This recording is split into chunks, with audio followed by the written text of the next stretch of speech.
I still remember the day I met Daniel like it was carved into my memory, even though I use my memory selectively now.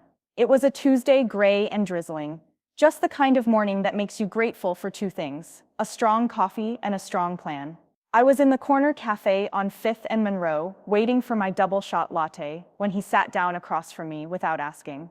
"Mind if I join you?" he said, voice warm, with just the faintest hint of amusement in his dark brown eyes. He carried a battered backpack and looked like he'd sprinted uphill to get there. I blinked, never good, and nodded. "I'm Danner," he said, offering a hand. "Daniel? But people who like me call me Danner." I cocked an eyebrow.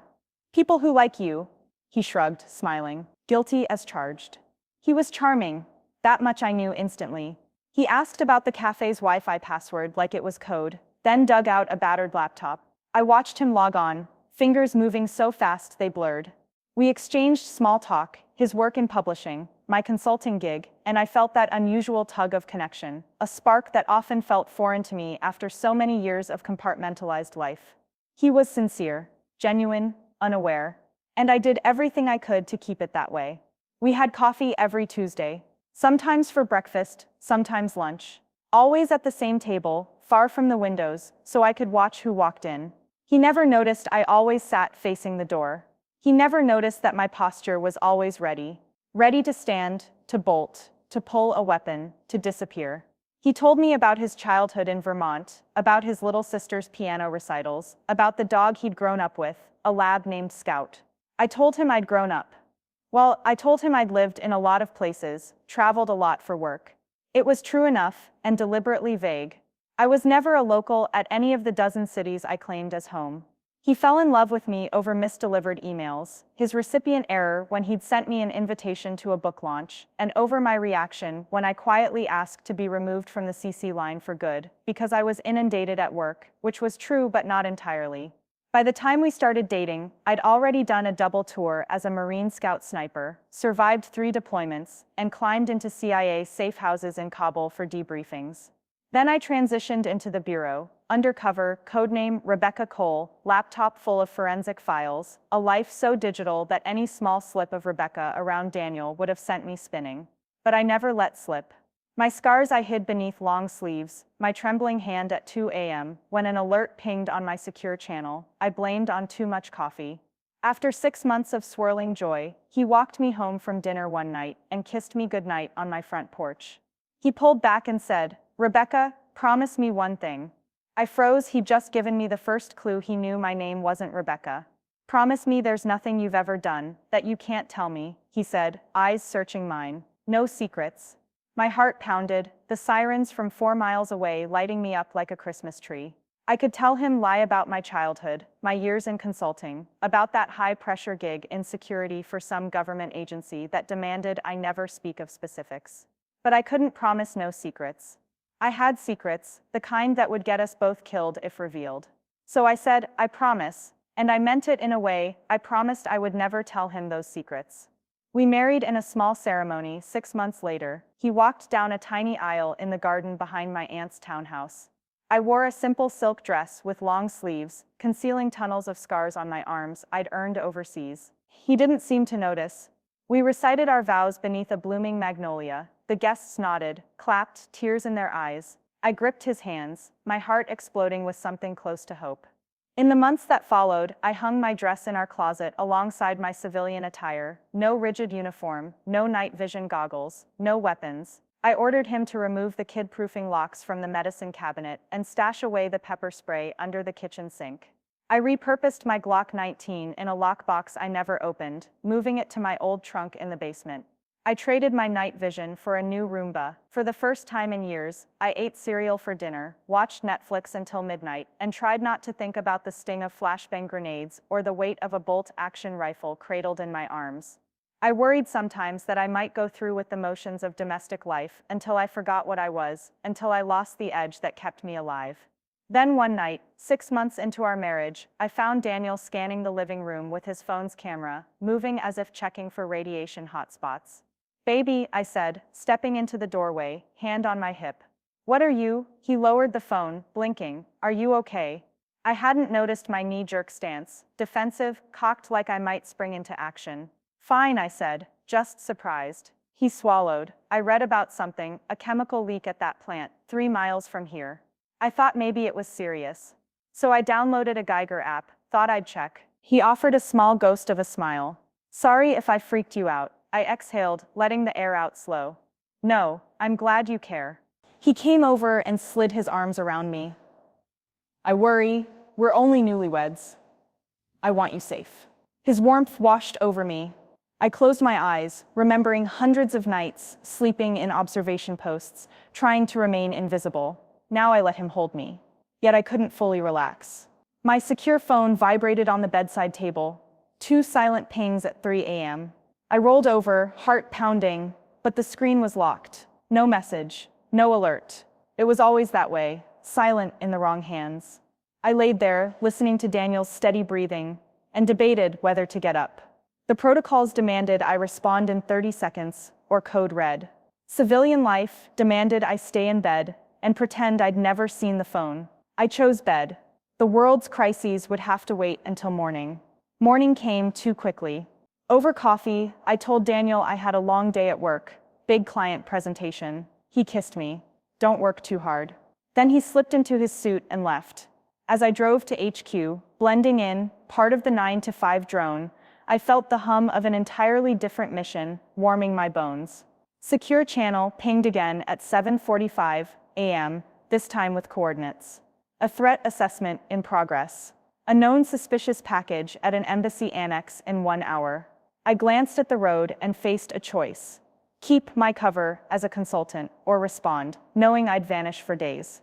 I answered the ping. Copy that. My GPS guided me to the FBI field office, an innocuous brick building by a strip mall Starbucks. I parked, switched cars, and drove off in a dark sedan. My phone beeped a second time. ETA 9:07. I black bloused up, no makeup, hair in a bun, dark wraparound sunglasses. I fished a badge from my bag. I was Agent Cole again, no longer Rebecca, no longer Nikki Hammond, suburban wife. I arrived at the cordon line, just as team was setting up blast mats. Our lead bomb tech, Rosario, waved me in. Rebecca. She checked my badge. BDT's in place. IEDN package by the annex mailroom. It's a pressure trigger device, likely to detonate when moved. I nodded, adrenaline surging. We need to isolate, evacuate the annex, then send the robot in.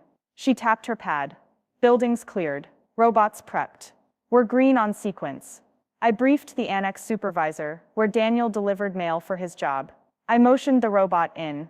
From a safe distance, I controlled the arm, delicately gripping the suspicious USPS trunk.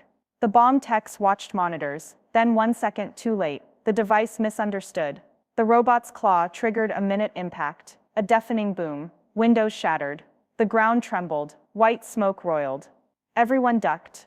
I felt the concussion on my chest, just below the bomb-proof vest. Clear, shouted Rosario. No fire, no secondary, surgeons on site.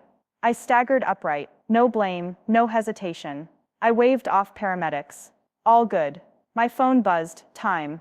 I scribbled a mental note, call my husband. Back at headquarters, we reviewed camera feeds, footage of the annex mailroom, a lone courier unloading packages, then the sabotage by a known extremist cell.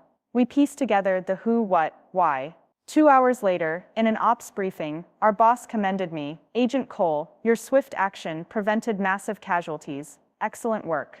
I nodded, gave no hint that just 9 hours ago, I'd been serving coffee to my unsuspecting husband.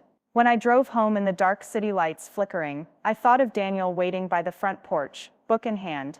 I imagined his relief at seeing me, the surprise, the gladness. I thought about our future dinner dates, weekend hikes, baby's first steps. I thought about the lies I'd tell to keep him safe. To keep us safe. I parked, slipped into my civilian mode, and walked up the steps. Daniel opened the door before I knocked. Hey, he said warmly. You okay? He glanced at my clothes, nondescript black slacks, sweater, no blood, no smoke. I kissed his cheek. Just long day at work. He smiled. Dinner's ready. I nodded, hugged him, and stepped in. Later, over pasta and wine, he asked, how was your big presentation? I exhaled. Nailed it. He beamed. I knew you would. I realized then that life would always be 2 worlds, the domestic sanctuary he believed, and the lethal reality I lived. I'd never let him know the weight of those two truths. Not yet. I'd let him believe I was Rebecca Cole, the modest consultant, the doting wife. But soon, I'd need to balance secrets and love, trust and truth. Because my past had a way of catching up. And when it did, mere vows and promises might not keep us together. And as I stirred my fork through marinara, I wondered how long before maintaining my cover cost me more than I could bear. The days blurred into a pattern of two halves, home with Daniel and covert missions abroad, and I grew adept at slipping back and forth without missing a beat. But beneath my practiced calm, tension coiled tighter, each time I watched him smile at some private joke on his phone, at the way he reached for my hand, genuine warmth that threatened to tangle my lies into knots. I couldn't sort. Then came the call that unraveled balance. One, the impossible request. It was a Wednesday evening, as the sky turned molten pink, when my secure phone buzzed with that familiar silent alert. I slipped into the study, our library, a pretense of domestic bliss, walls lined with Austen and Hemingway, and read the terse message, Operation Albatross target. High-value terrorist financier, Black Umbra, location Geneva action, immediate infiltration required. My breath caught.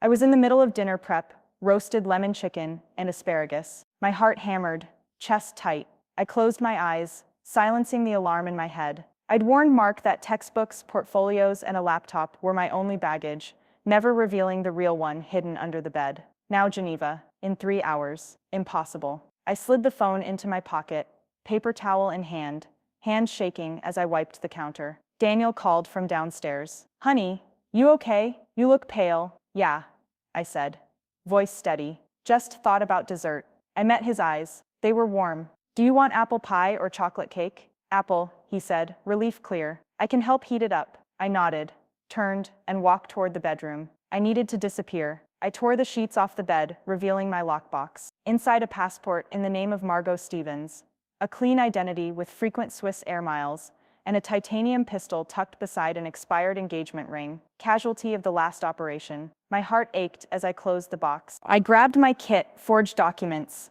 Silent calm, dark EDC. Downstairs, Daniel and I laughed over pie. My smile was real, or at least practiced well enough. He hugged me, kissed my temple. Thanks for making pie. You're the best. I melted a bit, then ticked the code in my head. 005421. Time's up. I wiped my hands. I have to grab something from the office. I lied. His brow furrowed. At this hour? Yeah, I said, forcing casual. Forgot a report. I'll be back soon. He kissed my cheek. Okay, don't drive too fast. I slipped out the door into night, crawling behind the wheel of my black sedan. At the FBI safe house, 2 blocks away, I stowed my civilian clothes, donned the field rig, and aboard a nondescript van bound for an unmarked charter. By 1 a.m., I was ascending over the Alps, folding the domestic life of Daniel and apple pie into oblivion. 2. Shadows over Lake Geneva. I parachuted into Geneva at dawn, a bleary ghost. I rendezvoused with my wire team in a disused boathouse on the lake's edge, emerald water shimmering at sunrise. Agent Rosario, shaved head, midnight tattoos, handed me a dossier. Black Umbra's meeting with Emma Raheel at Hotel Desbergs, 10 a.m., she said. You slip in as Margot, liaison for European real estate. He's scouting investments. I nodded, strapped on my bulletproof vest, hidden beneath chiffon, and took the cafe uniform we'd stashed earlier, a crisp boutonniere, and the perfect high heels that would conceal pistol holsters. At 9 a.m., I entered the hotel lobby, 5-star extravagance, marble floors, crystal chandeliers. My heart pounded as I walked past well-dressed guests. Down the hall, suite 412, was gated by a discreet bouncer and an armed bodyguard. I advanced on 2 legs of lunch tray, champagne, canapés. They expected a corporate liaison. No one batted an eye.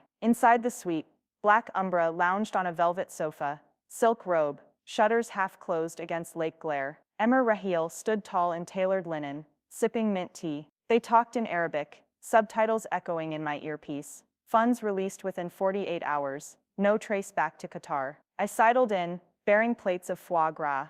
Excuse me, gentlemen, I said in French. The rosé's ideal at 55 degrees. Black Umbra blinked at me, suspicion in his green-rimmed eyes. Margot Stevens, European Investments. I smiled, offered the tray. He sniffed. You organized this? I nodded, breath steady. Head office insisted on personal touch. Emir Rahil tipped his cup. Very kind. He turned to Black Umbra. Our guests welcome. Then tell her about the assets. Umbra rose, gesturing me forward. I followed, handing trays to the bodyguard. They sat in a horseshoe around the coffee table. He opened a digital map. Swiss holding accounts. Lausanne, Zurich, Geneva. 20 million each. He tapped screens. Release triggers on biometric signature. My mind ticked. A kill code could drop 500 million into terror networks. I needed to plant a sensor, disrupt the transfer. But how? The room had 4 guards, 2 exit routes, high-res cameras. I smiled and poured his champagne. May I propose a complimentary property? I said, pointing to the 360-degree drone footage I'd prepared of a lakeside villa. We just listed it, ideal for private retreats. Umbra's eyes narrowed. Why show me this? I leaned in. Exclusive access for preferred clients. I slid my phone across the table, wireless drive disguised as an investment prospectus. Swipe for details. His guard hesitated. Umbra touched the glass, unlocking my watermarked PDF. As he swiped, I tapped a hidden icon that activated the subdermal tracker behind his ear, the one I'd inserted in Tangier last week. It was live velocity, location, heart rate. His readout spiked. He looked at me. What did you do? I dropped to one knee beside the table, face earnest. I forwarded an email alert. Your biometric signature would be used tomorrow morning. I added GPS coordinates to verify. I thought you'd want a heads up. He tilted his head, confusion flickering. Why are you suddenly a friend? I sighed. Margot's a ghost. You probably know someone planted her as a mole. I just wanted to see who. Emir rose, alarmed. Guards closed in. I spun around, firing a flashbang into the corner, and diving behind a couch.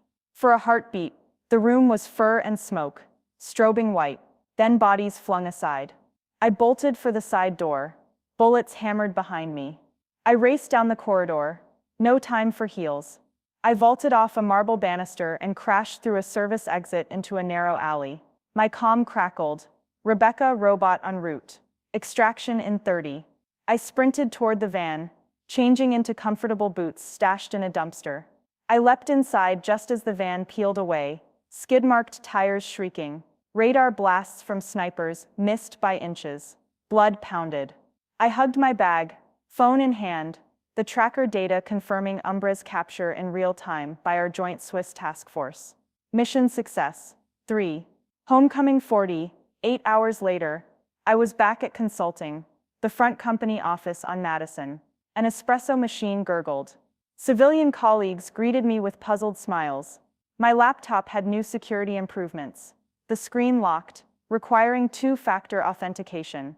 The bomb van incident and Geneva job had vanished into emergency leave. At 7 p.m., I drove home, the season's first chill in the air. The front porch light was on. I took a deep breath, wrote baby wipes on the grocery list tacked to the fridge, and entered the living room. Daniel looked up from his paper. Hey, he said, legs crossed, smiling. Good to have you back. I dropped my keys and walked to him. He stood, arms open. I hugged him tight.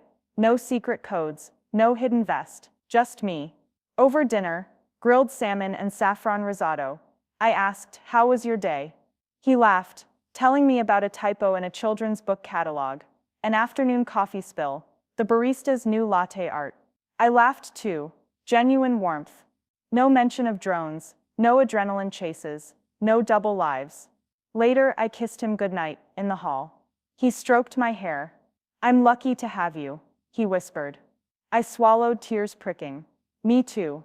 4. The revelation weeks passed in domestic bliss, soccer practice, PTA meetings, date nights. Then one Sunday, a news bulletin flickered on our living room TV. FBI arrests Swiss financier tied to major terror network. Credit due to undercover operation, led by Agent Rebecca Cole. Daniel stood rigid, phone in hand. Rebecca Cole, he said, mouth dry. That's you. I turned off the TV. You've been following the news? I tried to sound light. He met my eyes. Why didn't you tell me? His voice was fierce but trembling. I straightened. Because I had to protect you. I let the words hang. That woman I am keeps you safe. He pulsed, jaw tight. You lied. All this time I thought you were a consultant. I swallowed. I never wanted you to know. I thought I could keep you out of it. But I realize now I was keeping you from me, from the truth of what I've done, what I am. He paced, shock and betrayal mingling. You could have gotten killed. You never came home. You lied every day. He paused, voice cracking. And all this time, I loved Rebecca. Who am I married to? My heart shattered. I reached for him. I am her, and I am me. Nikki Hammond.